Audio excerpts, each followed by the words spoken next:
Cut गया समझ ले, जो समझ ले tan a plus b की वैल्यू 60 डिग्री tan 60 के इक्वल है।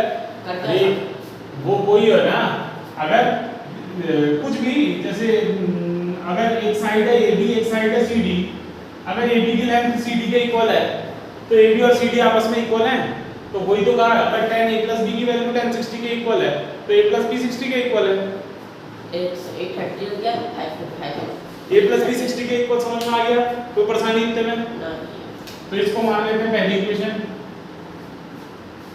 ये अब दूसरे वाले को पकड़ लेते हैं।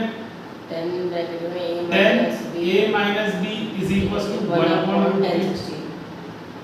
tan a minus b equals to 1 upon tan 60 कैसे 1 upon root 3 कहाँ पे होती है? ये हाँ cota 60 tan 30 वाली सेम इसके बराबर करना है जो इधर बन रहा है हमारा। अब tan और tan फिर से कैंसिल हो गया तो a minus b is equals to 30। ये बन गई second equation. Elimination method a equals to 30 आ जाएगा हमारा। लगा? एलिमिनेशन मेथड लगेगा ना। अब एलिमिनेशन मेथड लगाएंगे तो a plus b 60 के इक्वल है, b 60 के इक्वल है, a minus b 30 के इक्वल है। b से b कट गया, a इसको सॉल्व करेंगे तो 2a is equals to 90, a is equals to 90 upon 2 यानी कि 45। इसको इसमें पुट कर देंगे तो 45 plus b is equals to 60, तो b is equals to 60 minus 45, b की वैल्यू 15। कितना जानना है इसमें? हाँ क्वेश्चन सही लगा मुझे आपने थोड़ा सही लगा। अब फोर्थ क्वेश्चन फर्स्ट पार्ट। तो खाली वैसे ट्रू फर्स्ट वाला है इसका। हाँ तो बता दे आंसर। सेकंड वाले का ट्रू है, फर्स्ट वाले का फर्स्ट वाले का फॉल्स। क्यों क्यों क्यों? इतना तो वैसे नोट कर लेना मुझे। साइन a प्लस b जो है वो sine a plus sine b के इक्वल होता है। ये बात सही है कि गलत है? इसमें क्या करना है, सीधे वैल्यू रख देना, कोई भी अपने मन से वैल्यू उठा के रख देना। ये सही है वैसे। कोई भी अपने मन से वैल्यू उठा के रख देना, a की कुछ भी वैल्यू रख देना, b की कुछ भी वैल्यू रख देना, 0 30 45 60 90 ये वाली। और बता कौन सी रखूं? वैल्यू दिया 60 वाली। हाँ 60 किसकी? a की हां और b की b की 30 90 दे दो। नहीं 30 सही है, 30 सही है। 90 रख के तो वो क्वेश्चन और आगे चले जाएगा, वहां तक अभी तो पहुंचा नहीं है। 60 और 30 रख देते हैं, ठीक है। इन दोनों वैल्यू को इसमें पुट कर देना। Sine 60 plus 30 is equal to sine 60 plus sine 30। Sine 60 plus 30 sine 90 हो गया। साइन 90 की वैल्यू होती है 1। साइन 60 की वैल्यू क्या होती है? √3/2 और साइन 30 की वैल्यू 1/2। तो 1 जो है वो √3 + 1/2 के इक्वल नहीं होता है, इसका मतलब ये फॉल्स है। ऐसे करना पड़ेगा। हां नोट कर। अब ट्रू आएगा नहीं होता, कोई और से भी गलत तो ट्रू नहीं आएगा। नहीं हो सकता आ जाए ना, ये किसी से भी ट्रू नहीं आएगा, क्योंकि sin a + b का एक और फार्मूला होता है, sin a cos b + cos a sin b। तुम्हारा आएगा आगे तो बताऊंगा। सेकंड वाला ट्रू हो गया। क्यों? क्योंकि the value of sin 0 increase as 0 increase as theta increase, theta है वो। ये क्या है कि sin की वैल्यू बढ़ेगी जब थीटा बढ़ेगा, ठीक। तो ये देखना sin 0 की वैल्यू क्या होती है? 0 होती है। sin 90 की वैल्यू क्या होती है? 1। जैसे जैसे एंगल बढ़ा वैल्यू बढ़ी, तो इसका मतलब ट्रू है। बस value of cos theta increase as theta increase. cos theta की वैल्यू बढ़ेगी जब थीटा बढ़ेगा। हाँ cos 0 की वैल्यू क्या होती है? 1 और cos 90 की वैल्यू क्या होती है? 0। जैसे जैसे एंगल बढ़ा वैल्यू कम हुई ना, तो फॉल्स है। दूसरा है फॉल्स है। sin theta is equal to cos theta for all values of theta. sin theta और cos थीटा इक्वल कौन सी वैल्यू को होते हैं? होते नहीं होते? sin 45 की वैल्यू क्या होती है?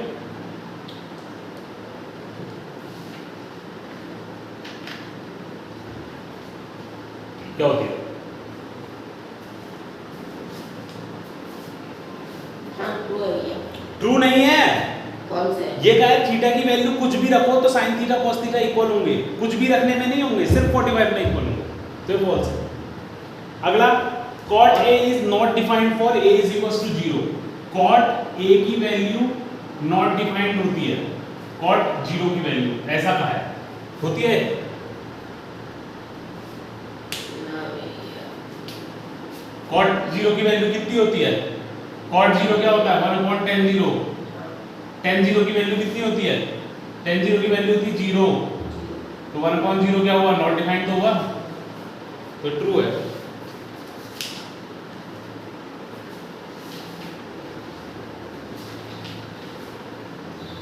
ठीक है, अब साइन 18 कैसे निकालें? साइन 18 भैया, साइन 18 कहाँ है? sin 18 next exercise.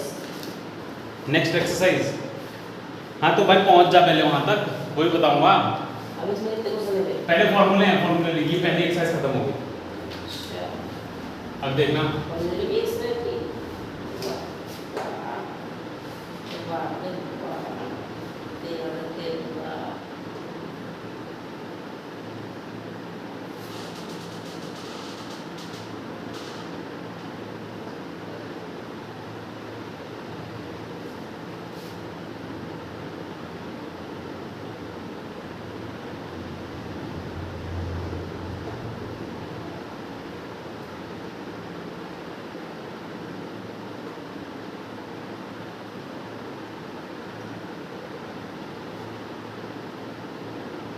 sin cos 10 cos sec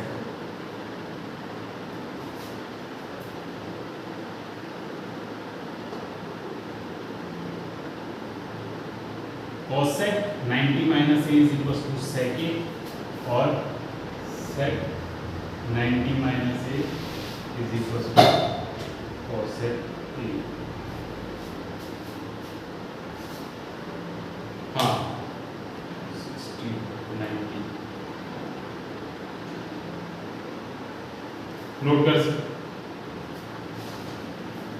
note कर फिर इसका क्वेश्चन बताता हूँ कैसे आते हैं ये फॉर्मूला। नोट कर, क्वेश्चन नहीं है, एग्जांपल है, देख लेते हैं। इसकी वैल्यू निकालो, कहाँ है? क्यों cot 25 की वैल्यू थी क्या तुम्हारे टेबल में कहीं? tan 65 की थी? cot a की क्या? cot a कहाँ है? अरे cot a is equal to 10 bracket में 90 हाँ,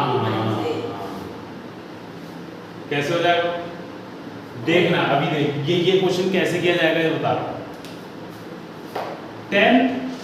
65 क्या होता है?